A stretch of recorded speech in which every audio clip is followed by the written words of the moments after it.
It is Sunday, June 28th, 2026, and this is The High Road, Logistics and Leadership. I'm Buck Reynolds, and I'm here to keep the new breed from forgetting the fundamentals. I'm Elena Rossi. I'm Jules Sterling. And I'm Dan Miller. We have a great show for you today.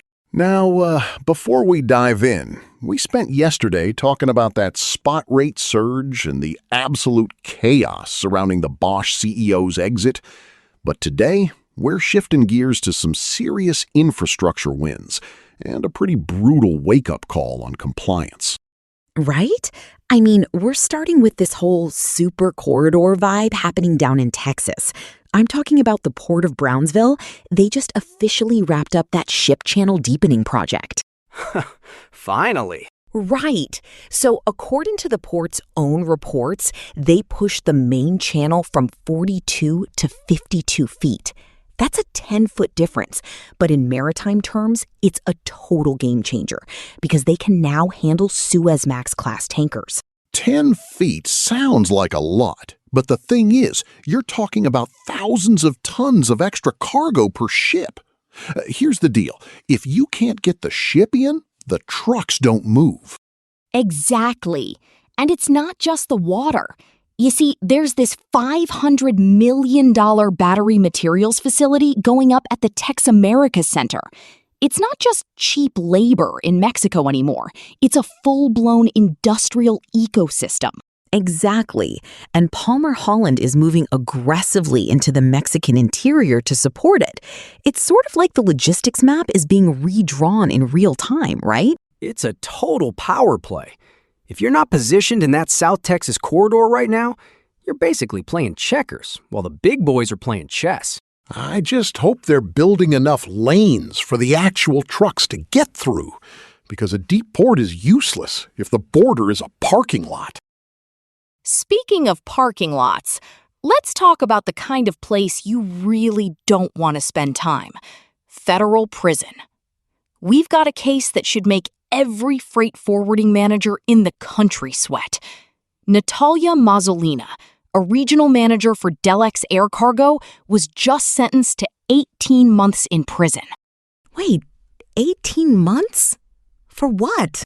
Violating U.S. export controls. She was shipping controlled oil and gas equipment to Russia by using intermediary countries and lying on the documents. The DOJ and Task Force Klepto Capture basically caught her red-handed. People always think they can slide a few things through with a friendly agent in a third country, but the government's got a long memory. Precisely.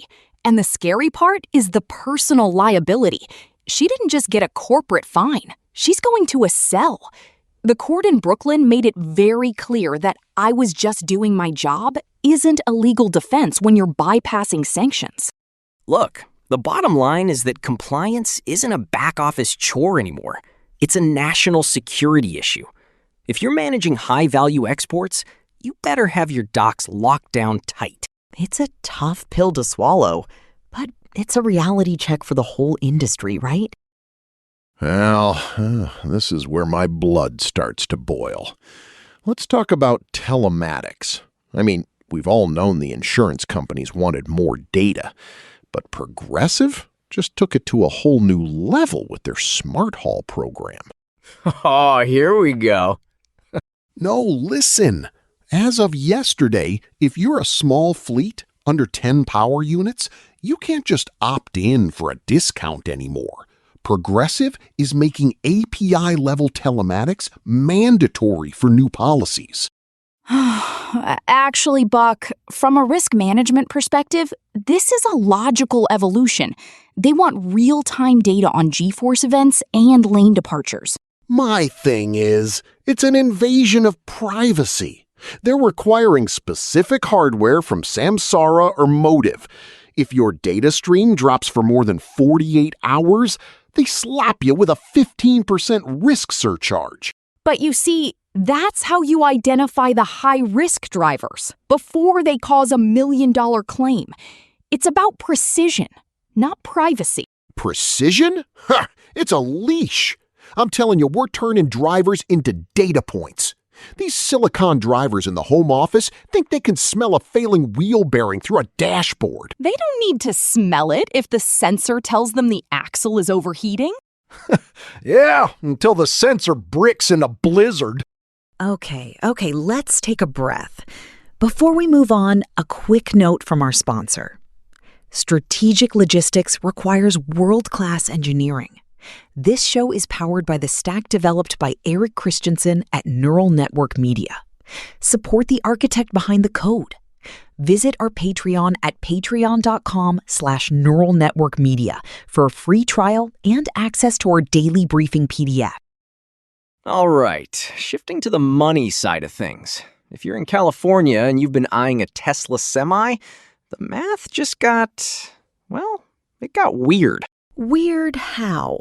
Look, a long-range Semi is about $290,000. That's a huge CapEx hit. But on June 26th, California opened the CCFR rebate. If you stack that with the HVIP voucher, you're looking at two $120,000 discounts. Hold on. 2 120s? That's $240K off? Exactly. The net cost drops to around $50,000. $50,000 for a Tesla Semi? That's almost too good to be true, right? It is, but it's real. The only catch is the infrastructure.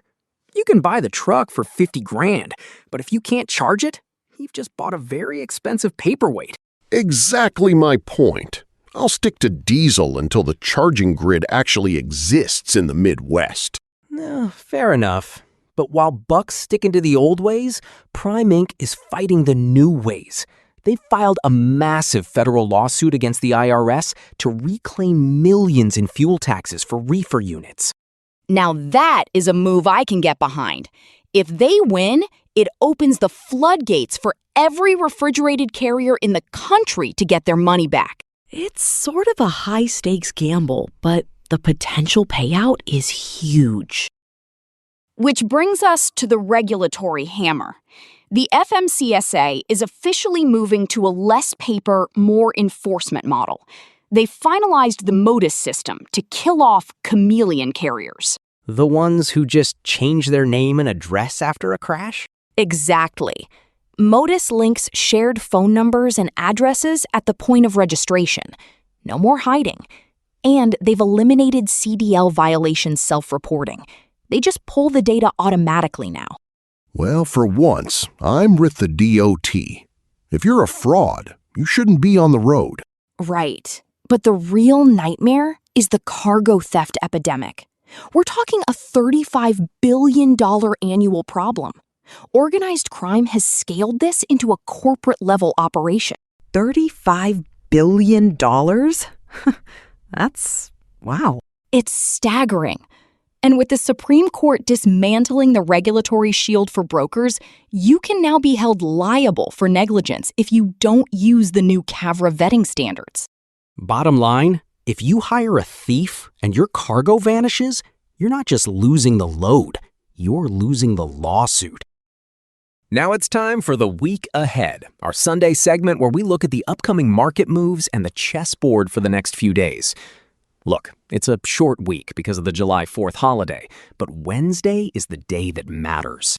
What's the big hit on Wednesday? First, the EIA Petroleum Status Report. Brent is testing that $70 floor, and distillate stocks are 13% below seasonal norms. If we see a surprise drawdown, diesel prices are going to spike just as everyone is heading out for the holiday. Great!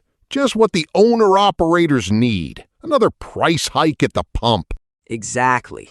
Then we've got the ISM Manufacturing PMI. If it stays above 50.5, it proves the industrial renaissance is real and providing a floor for carriers.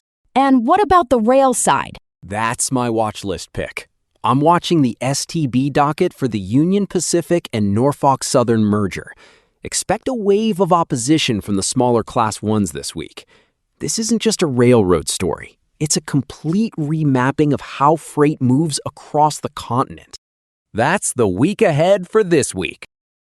Now let's get into the main event. The market has hit what I call the capacity inversion. we're seeing a violent contraction in supply, and it's not because demand is suddenly through the roof. Right, because tender rejections are hitting 17.71% this week. That's almost a cycle high, right? It is, and analysts are predicting we'll breach 20% by the holiday. But here's the play. This is the Great Purge. Small carriers are getting squeezed by a lethal combo of 8 to 10% interest rates on their equipment and diesel hitting $5.64 a gallon.